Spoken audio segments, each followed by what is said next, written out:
ए समधी महाराज काय ओ समधीन मोला ना कांदा खाए की शौक लगत है जी।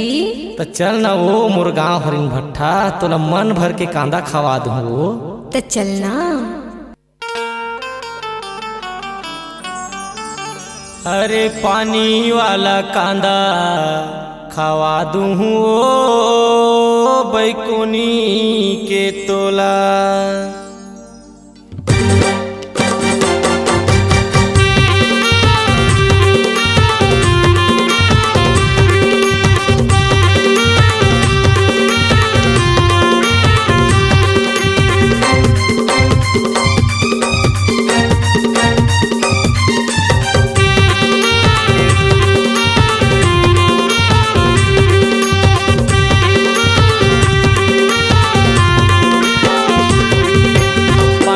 कांदा खवा दूँ ओ बैकुनी के तोला। पानी वाला कांदा खवा दूँ ओ बैकुनी के तोला। एक बार खाबे पूछत ते आबे ओ, एक बार खाबे पूछत ते आबे ओ। अरे नीलमणि जोशी कैथे मोला। अरे गौ की पानी वाला, अरे अरे पानी वाला कांदा खवा दे बिगा बैकुनी की मूला। पानी वाला कांदा खवा दे बिगा बैकुनी की मूला।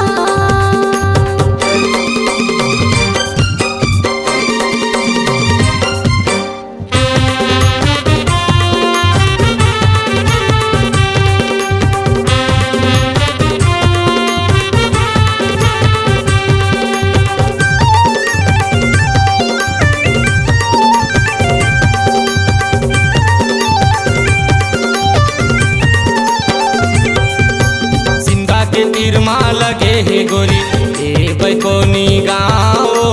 औ हरिन भट्टा ग्रस्ताला पूछबे नीलमणि जोशी नाओ।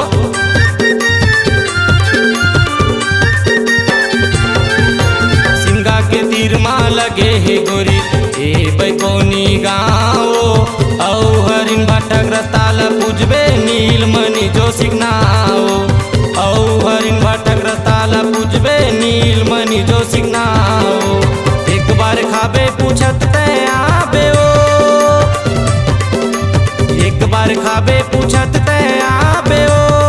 अरे नीलमणि जोशी कैथे मोला। अरे गौ की पानी वाला, अरे अरे पानी वाला। पानी वाला कांदा खवा दे बिगा हरिन भट्ठा की मूला।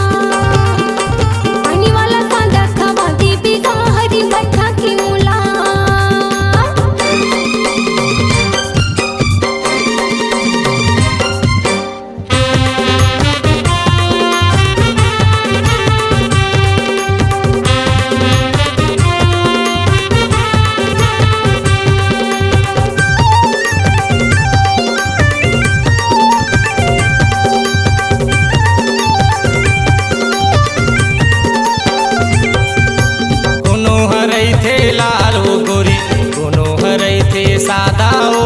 खाए के कांदा शौक लगे हे नहीं ले पैसा ज्यादा हो।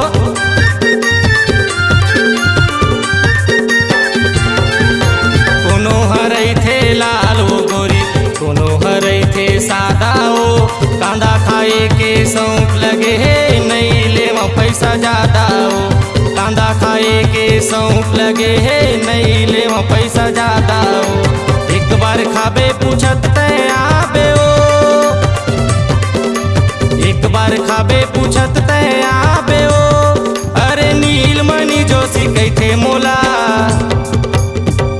अरे गौ की पानी वाला, अरे अरे पानी वाला। पानी वाला कांदा खवा दे बिगा चार भाठा की मूला। पानी वाला कांदा खवा दे बिगा चार भाठा की मूला।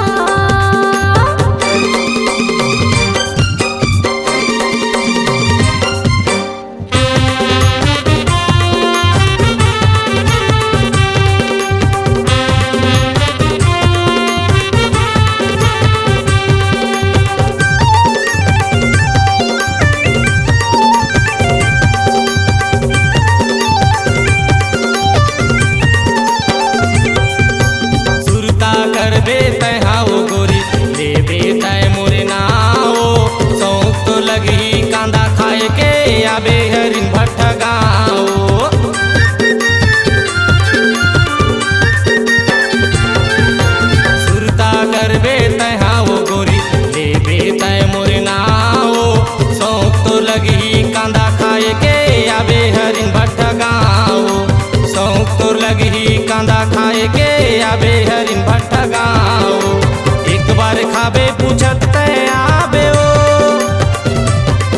अरे एक बार खाबे पूछत ते आबे ओ। अरे नीलमणि जोशी कहते मोला,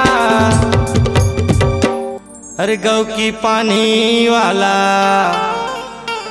अरे अरे पानी वाला, पानी वाला कांदा खवा दूँ ओ भाई कोनी के तोला। पानी वाले कांदा खवा दूँ ओ भाई कोनी के तोला। एक बार खाबे पूछत ते आबे ओ, एक बार खाबे पूछत ते आबे ओ। अरे नीलमणि जोशी कहते मोला, अरे गौ की पानी वाला, अरे अरे पानी वाला, अरे पानी वाला कांदा खवा दूँ ओ भाई कोनी के तोला। पानी वाला कांदा खवा दे बिगा दम खिड़ा के मूला। अरे सिंगा के तोला, हरिन भट्टा के मूला। दूल्हा के तोला, अरे सिंगा के मूला। और ठीके रे तोला, दूल्हा के मूला। आप सुन रहे हैं प्रसिद्ध लोक गायक नीलमणि जोशी और गायिका कांति मिरी के सुमधुर आवाज में MP3 एल्बम गोरी कुंवारी।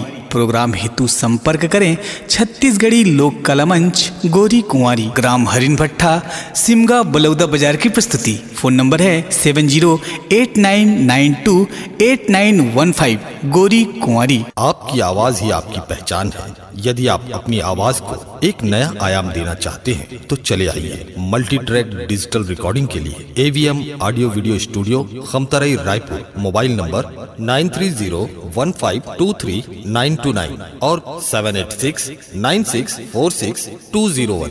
यदि आप नए एवं पुराने गीत सुनना चाहते हैं तो avmgana.com में जाकर गाना फ्री डाउनलोड करें और YouTube चैनल में AVM गाना और KK कैसेट्स को सब्सक्राइब करें।